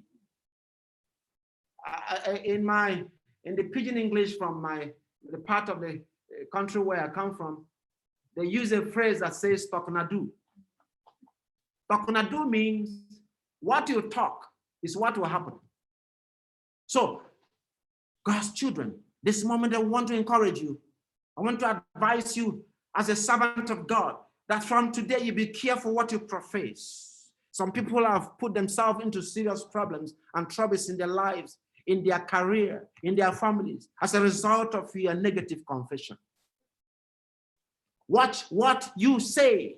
Claim what is good, what is lively, what is prosperous, what is, don't claim evil. Point 4, act to confirm and always think positive. James chapter 2, verse 14 says, what does it profit, my brethren, though a man says he has faith and have not work? Can faith save him? No, it's not possible. Brothers, worshipers, sisters, to sustain the faith you have struggled to build through grace, I want to advise you, beware of these 3 anti-faith elements. They are dangerous. They are domiciled in human mind, and they are caused by sin. Number 1, fear. You can write it down. 3 anti-faith elements, domicile in human mind. 1, fear. Matthew chapter 14, 27. The Bible says, for time you won't read it, I'll read it from here. It says, but straightway Jesus spoke unto them, saying, be of good cheer. It is I, be not afraid. You know that story. You know when Jesus was walking on the sea, and as he was approaching close, the disciples who were in the part of their canoe, they started shouting. Fear took hold of them. And they were shaking. They were almost getting drowned. And Jesus accosted them and saying, hey, do not fear, all you men. I am the one. Do not be afraid. Be not afraid. Today, the word of God is encouraging you. If we must survive COVID-19, do not fear, but have faith. Do not fear, but believe. Do not fear, Jesus advised. He is close by. He is nearby. It may be that the shakings that are happening around you are just as a result of the presence of Jesus. in your business, in your family, in your health. Your problem is you have not noticed that he is nearby. You have not raised your face. Your whole attention is on the waves, is on the challenges that are around you on the boat. You've not looked up to see the Messiah standing nearby your boat. He is waiting you to raise your face to see him. And that is when he can speak to you.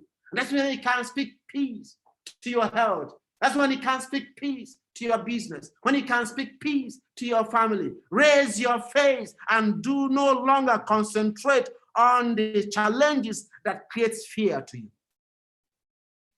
Doubt. That's the second anti-faith element. Mark chapter 11, 13 and 24. And Peter calling and remember, said unto them, Master, behold, the fig tree which thou caused is withered away. And Jesus said unto him, you know the story. For verily I say unto you, that whosoever shall say unto the mountain, be thou removed, and be thou cast into this, shall come to pass. Believe that these things which thou sayest, once again, the power of the tongue, the power of using your tongue and your mind. Jesus spoke to us, the disciples. He addressed us on this issue. Better don't talk than to talk yourself into trouble. Better don't talk than to talk nonsense. Better don't talk than to talk sickness into your health. Better don't talk than to talk poverty into your business. Better don't talk than to talk defeat into your life. Fear nobody. Fear no situation. Fear no challenge. Fear nothing if you have the commander of the Lord's army near you. The third point is pride. Proverbs chapter 16, verse 18. The Bible says, pride goeth before destruction, and an haughty spirit before a fall. Oh, I pity those who are intelligent. I pity those who knows everything. I pity those who are rich. I pity those who are pretty, beautiful, and handsome. I pity those who are in good positions and in good offices. I pity those who are connected to the great men and governors and everybody. I pity you because something dangerous is already imagined in your mind, and that is pride. Anytime you can reassess yourself and see the quality of your gain, and you begin to think that that gain has come to you as a result of your wisdom, as a result of your intellect, as a result of your connectivity. Whoa, you are no longer working with God. You are working alone. You are on your own. Dear pastor, dear elder, dear member, dear brother, pride can separate us from God. The topic of faith is an important one for the days which we are living in. In my opinion, the world is approaching a more severe trials and times, pestilences and persecution in the years ahead. What we are seeing in COVID is just the beginning. I tell you, that's why we need faith now. Something worse than COVID will come. At this point, we need to trust God as we have never trusted him before. The scriptures teach us that in the last days, our faith will be tested. Maybe that is what is happening now. Don't forget the story of the 5 virgins. The 5 wise virgins waited for the bridegroom, prepared ahead of time for the darkness. They had oil for their lamps. Brothers and sisters in the Lord, it is not late to begin building your faith now for the challenges ahead. There are greater dangerous times ahead. The bullets of the forces of darkness are flying in the air. We need a shield of faith to protect ourselves. We need this spiritual strength from belief in Christ Jesus to protect ourselves. Rather, the 5 foolish virgins were unprepared for the night, but before the bridegroom came, they had exhausted what they had. When will your faith exhaust? This is the question of this message. Ask your husband, ask your wife, ask your children, will your faith expire soon? Will your oil be exhausted soon? Will your oil go with the pestilence of COVID-19? Ask this question to you. When will your faith expire? The foolish 5 virgins did not know that their faith was going off until the light quenched. The gift of faith comes from preparation. I want to emphasize this. The gift of faith, brothers and sisters, comes with preparation for eventualities. In my language, we say, njikere kena na biana ni sitela mekalata dire, mekalata ichere umbrede. It says it comes as a readiness for the unknown and a timely assessment of oneself. Maybe onye kwere kwela Christ, onye no na njikere ehihie na abalị, onye na-enyocha onwe ya kwa ụbọchị, mama mmanụ ka fọdụrụ na ndo nke ọkụ onye ụlọ okporo ụzọ, eziokwu ịgaghị lado ebe ije. The Lord is calling us today. We must be prepared always, equipped and patient. Then our needs will meet the bridegroom. One of the most important requests, and this is a request I want us to make today. Make this request before we close this moment of worship. The disciples of Jesus requested, Christ, increase our faith. Increase our faith. We want our faith to develop, to grow, to increase. And something happened. In Luke chapter 18, verse 8, Jesus raised the question, when the Son of Man comes back to this earth, will he find faith? What was Christ talking about? Christ was referring to a positive Bible-based worldview that can sustain the believer. I just want to mention this quickly. A positive Bible-based worldview affects faith. In the context of faith, a worldview consists of an underlying assumptions and images that provides a more or less coherent thought, though not necessarily accurate way of thinking about yourself, your environment, and the world. Our worldview today is like a lens through which we see the world we live in. Because of our experiences and the things we have learned on the way to where we are today. Perhaps the school we attended had taught us that this planet Earth and creation came as a result of evolution. That is not true. Generations and generations come and go. Life did not evolve.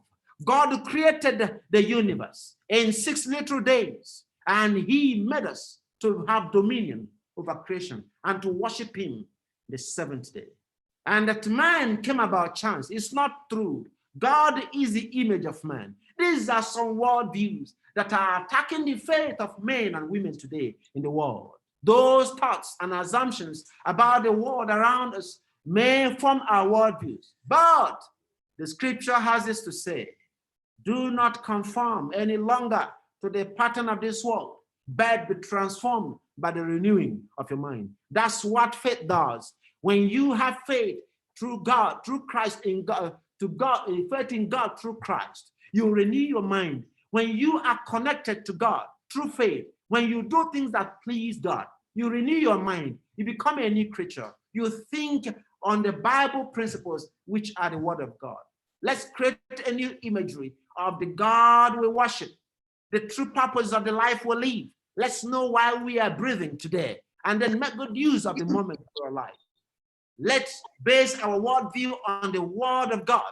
Let's teach our children and all that comes around us Bible-based worldviews that can help us to live a life of faith. I say, through grace given unto me, to every man that is among you, not to think himself more highly than ought to be exhausted, but to think soberly, according to God had dealt to every one of us. God has given to every one of us a measure of faith. Don't say, I don't have faith. No, you have faith. Faith works in you. Imagine you entering into an airplane. Before you enter into the airplane, you have the faith, then the mechanism of the airplane, and you have the faith that the pilot is well trained to fly you to your destination. You have faith. Don't say you don't have faith. Imagine you going to a medical doctor.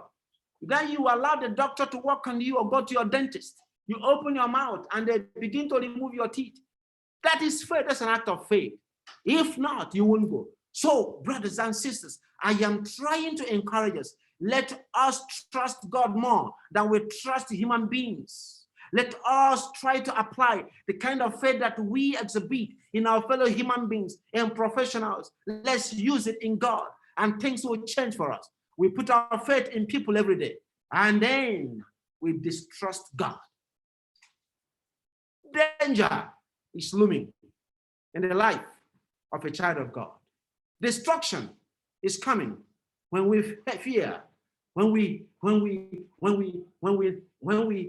forget the importance of faith and the importance of walking with God. What are the 7 reasons why faith is important? I'd just like to give us these few reasons, and we pray and close for today. Number 1, faith without work is dead. And the Bible says, without faith, it is impossible to please God. Number 2, Jesus notices our faith. In Matthew chapter 15, verse 28, the Bible reminds us that Jesus had noticed 2 important types of faith in the scriptures. Number 1, it says, "Oh woman, great is your faith." And in Matthew 14:31, it says, "Oh," and it says, "Oh, you of little faith." So Jesus notices our faith. You may have either great faith or a little faith. Faith moves God to act. When our faith is there, it ignites the presence of God, and God acts towards our request, which pleases him. Faith strengthens us during trial. Very important. When we have faith, we can stand the trial times. Faith fuels what we do. We demonstrate our faith in God by what we do and how we live our lives. James 2:26 reminds us that for as the body without the spirit is dead, so faith without work is dead. So faith fuels, faith increases, faith encourages what we do. It is on our faith that we can move on as God's children. Our faith can encourage others. That's the 6th point. Very important. Our faith can build others' faith, can give others courage. We give thanks to God, the Father and the Lord of Jesus Christ. As we pray always and we have faith in him, others are watching us. Other saints shall see the usefulness of faith and may try to follow the pattern. Then the 7th point says, faith is the foundation of salvation. When Jesus walked on the earth, the Jewish people were sure they had to keep all the rules of the laws and all accepted by God. But when Jesus came, he defined righteousness, and this is where I would like to close. Jesus said something which is very important about faith in Galatians chapter 2, verse 16. I read it from here. It says, "A man is not justified by the works of the law, but by faith in Jesus Christ. Even we have believed in Christ Jesus, that we might be justified by faith in Christ, and not by the works of the law." Faith plays an important role in our salvation. We must guard our faith, as found in Timothy 6:11-13. We must guard our faith. We must guard our godliness. We must guard our love. We must guard our patience. We must guard our gentleness. We must fight the good fight of faith. We must lay hold on eternal life to which we are called. We must be prepared to fight to maintain our faith during these seasons of storms and challenges. Sister White had this to encourage us, and she said, a knowledge of the truth depends upon the simplicity of an earnest, dependent faith. As we preserve our faith today, as we live to please God by obeying the word of God and having our faith in God through Jesus Christ, it is my prayer that the Lord sustains us through these toughest and turbulent times.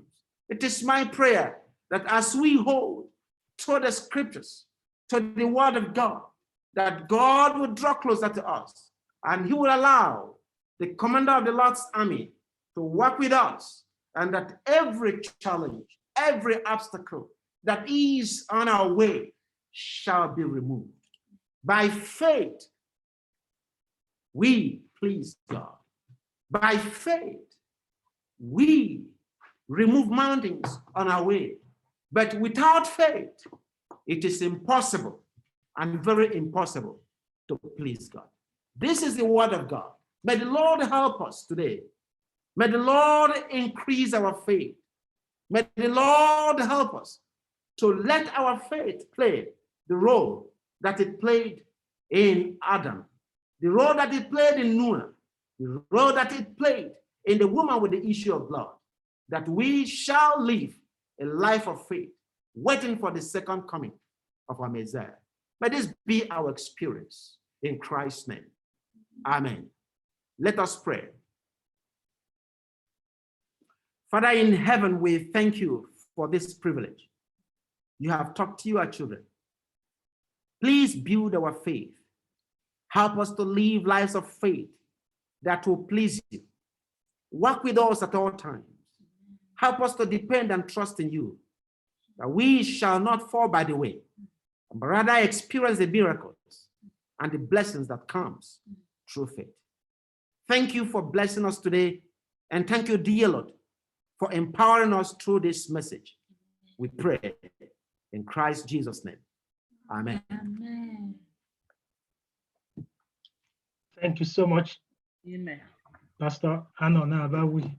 We praise the Lord for your ministry and thank God for the message, and pray that each one of us, by faith, will keep pressing on until we meet with our God, so that nothing, absolutely nothing, will stop us from receiving the blessings of the Lord. Again, thank you, and may the Lord continue to bless your ministry. And we pray that you will not stay too long again, Pastor, before coming over again. Yes. So we give God the glory, and may he continue to strengthen you. And to the church, we will press on now to have the closing song before we have the closing. To God be the glory for the great message and the messenger.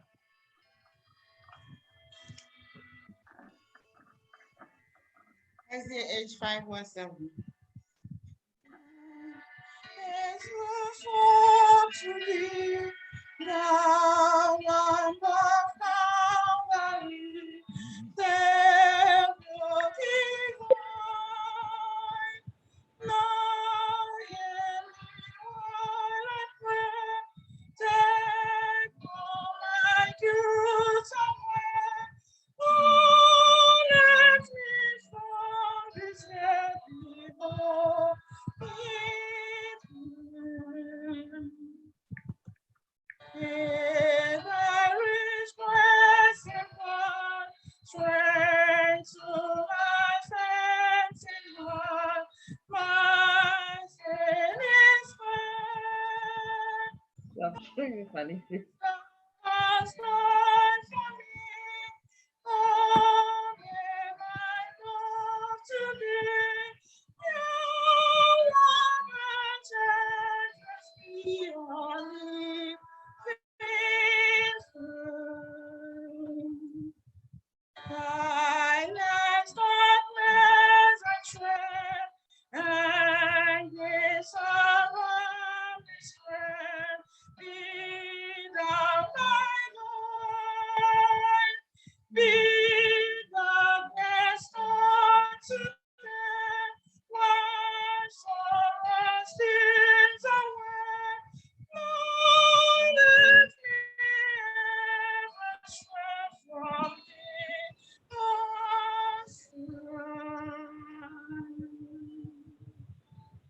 Amen. All right, let's bow our heads in prayer. Our dear Father in heaven, the King of Kings and the Lord of Lords, We thank you, Father, for the worship of today. We thank you for your presence in our homes as we worshiped you. We thank you for the grace of the ministry of our Lord Jesus Christ in our lives.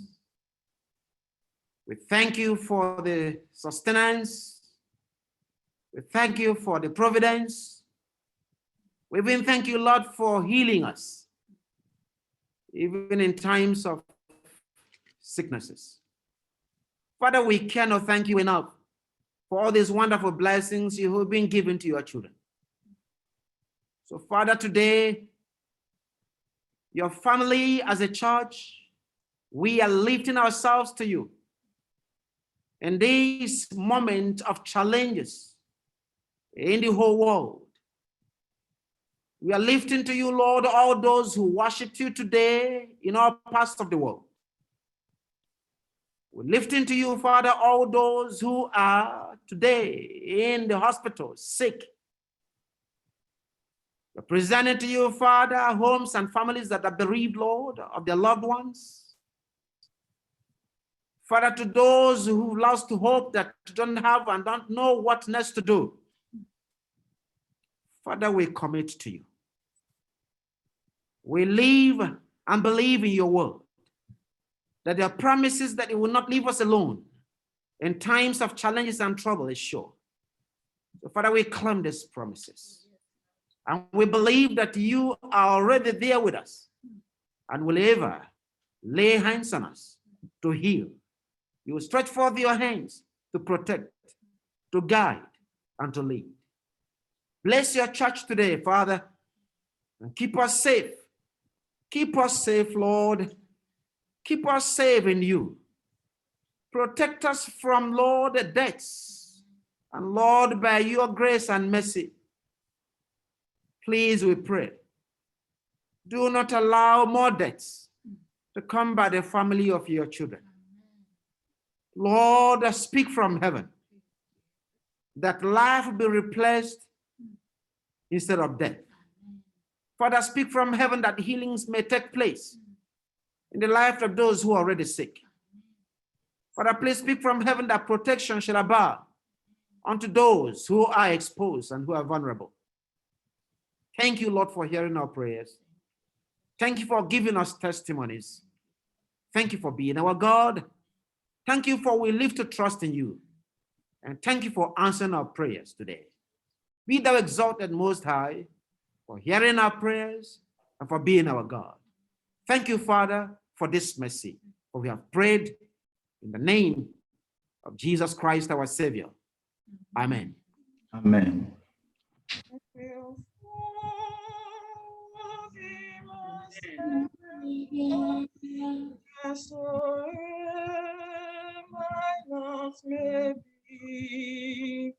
Where thou comest, sorrow follow. Yes, my Lord, I'll follow thee. I will follow thee, my Savior. Thy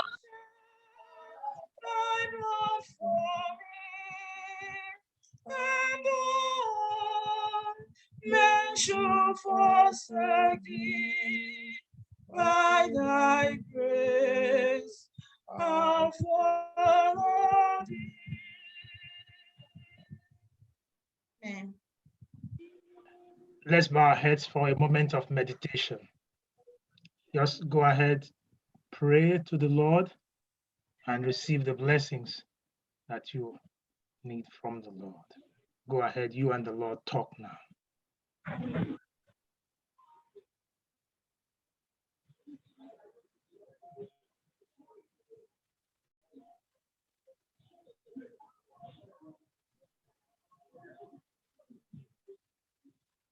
May the Lord answer our prayers and meet us at our point of need and lift us up to receive his blessings. In Jesus' name we have prayed, and let everyone say, Amen.